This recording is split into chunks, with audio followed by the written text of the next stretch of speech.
அதிமுகவின் தலைமை அலுவலகத்தில் இன்று நடைபெற்ற மாவட்ட செயலாளர்கள் கூட்டத்திற்கு பின்னதாக செய்தியாளர்களை சந்தித்த எடப்பாடி பழனிசாமி பேசிய காட்சிகளை பார்த்தோம். தேர்தல் வாக்குறுதிகளாக ஏற்கனவே முதற்கட்டமாக 5 வாக்குறுதிகளை அறிவித்திருந்த நிலையில் தற்போது கூடுதலாக 5 வாக்குறுதிகளை இபிஎஸ் அறிவித்திருக்கிறார். மேலும் விஜய் மீதான விமர்சனங்களையும் முன்வைத்திருக்கிறார். நம்முடைய தொலைபேசி வாயிலாக இணைந்திருக்கிறார் மூத்த பத்திரிகையாளர் திரு கோலாகல ஸ்ரீனிவாஸ். சார் வணக்கம். விஜய் மீதான விமர்சனங்களை அதிமுக இப்ப கூர்மைப்படுத்துறாங்க. ஊழல் சக்தி அப்படின்னு யார சொல்றாரு விஜய் அப்படிங்கிற கேள்விகளையும் திரு எடப்பாடி பழனிசாமி எழுப்பியிருக்கிறார்.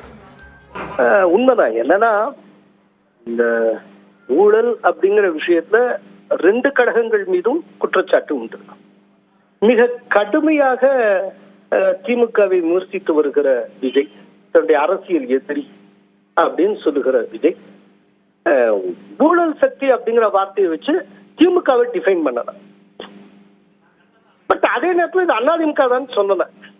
ஆனா அதிமுக அப்படிங்கிற பொருள் படும்படியாக அவர் பேசி இருக்கிறார். அப்படிங்கிறப்ப இப்போ அண்மை காலமாக விஜய் அதிமுகவை ரொம்ப கடுமையாக விமர்சித்து வரக்கூடிய நிலையில ஏடிஎம்கே தலைமையை இதுக்கு மேல பொறுத்துக்கிட்டு இருக்க முடியாது. அவங்க விமர்சிக்க தலைப்பட்டு இருக்கிறார்கள்.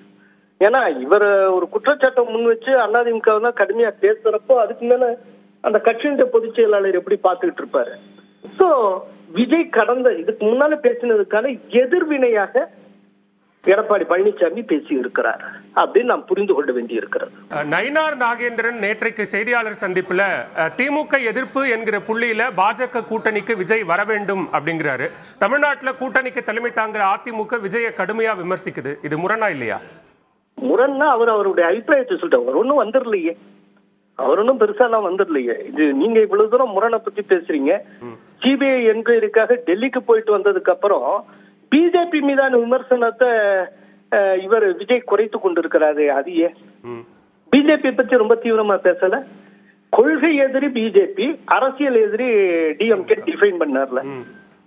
இடையில அவர் அதிமுக பத்தி பேசாம இருந்தால, இப்ப அதிமுக பத்தி பேச ஏன் பிஜேபி பத்தி பேசல? சோ அரசியல்ல எதுவுமே நடக்குங்க சார். சில மாதங்களுக்கு முன்னால காட்டுமன்னார் கோயில்ல டிடிவி தினகரன் என்டிஏல இருந்து விலகுகிறேன்னாரு.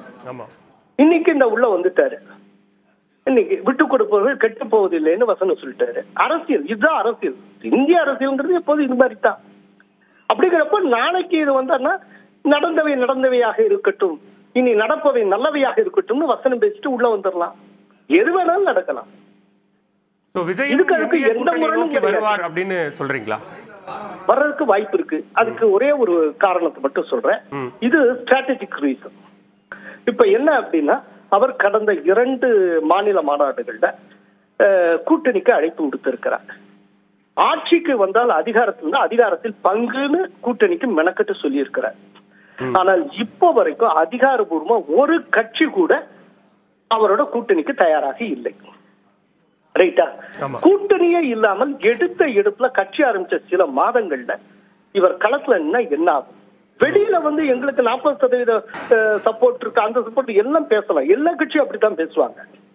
வெளியில எங்களுக்கு சப்போர்ட்டே இல்ல அப்படிலாம் சொல்லிட்டு இருக்க முடியாது. வெளியில என்ன வேணாலும் பேசுவாங்க. ஆனால் உள்ளுக்குள்ள உண்மையில என்ன நடக்கும்? இன்னைக்கு ஏடிஎம்கே கூட்டணி முன்னை காற்று பலம் வாய்ந்ததாக மாறி இருக்கிறது. டிஎம்கே கூட்டணி அதே பலத்தோட இருக்கிறது. காங்கிரஸ் சைட்ல ஒரு டவுட் இருக்கு. ஒருவேளை காங்கிரஸ் தொடருதுன்னு முடிவு எடுத்தால் அதே பலம் அப்படியே தொடருதுன்னு அர்த்தம். அப்ப 2 பலம் வாய்ந்த சக்திகளுக்கு இடையில ஒரு கூட்டணியும் இல்லாமல் ஒரு கட்சி களம் கட்டால் அது 2த்துக்கு இடையில நசிங்கி சின்னாபின்னமாயிரும்.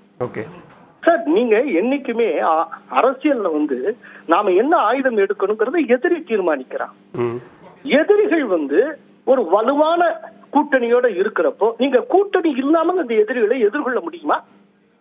சரி, அப்படிங்கிறப்போ உங்க தலைமையில கூட்டணி அழைப்பு விடுத்து ஒருத்தரும் வரல அப்படிங்கிறப்போ உங்களுக்கு இருக்கிற அடுத்த சாய்ஸ் என்ன?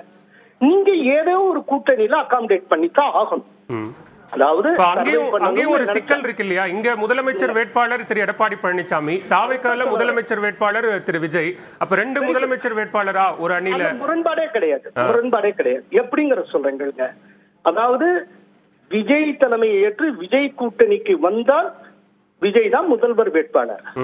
இன்னைக்கு அவரால் கூட்டணியை செட் பண்ண முடியல அப்படிங்கிற அடிப்படையில் அவரே இன்னொரு கூட்டணிக்கு வர்றப்போ அந்த கூட்டணியின் தலைவராக யார் இருக்காங்களோ அவங்க தான் முதல்வர் வேட்பாளராக இருக்க முடியும். இவர் டிக்கெட்டே பண்ண முடியாது.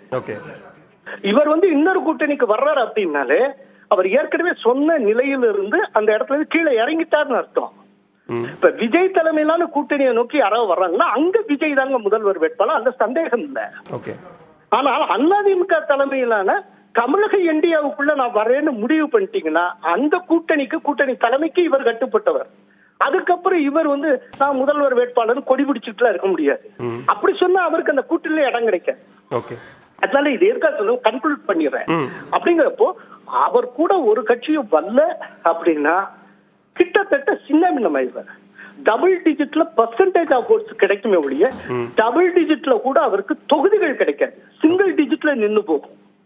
அவர் ஜெயிக்கிறதுல ஒரு 4-5 தொகுதி சென்னையை சேர்ந்ததாக இருக்கும். நாங்களாம் கருத்து கணிப்பு நடத்திக்கிட்டு இருக்கோம். அதனால சொல்றேன், ஃபுல் டீடைல்ஸ் கொடுக்க விரும்பல. இவ்வளவுதான் இருக்கும். ரொம்ப மோசமான இடத்துல இருக்க. அப்படிங்கிறப்ப ஏதோ ஒரு ஸ்டேஜ்ல ஏதோ ஒரு கூட்டணிக்குள்ள போய் தன்னுடைய பொலிட்டிக்கல் சர்வைவல காப்பாத்திக்க வேண்டிய ஒரு கட்டாயம் நிர்பந்தம் விஜய்க்கு ஏற்படும்.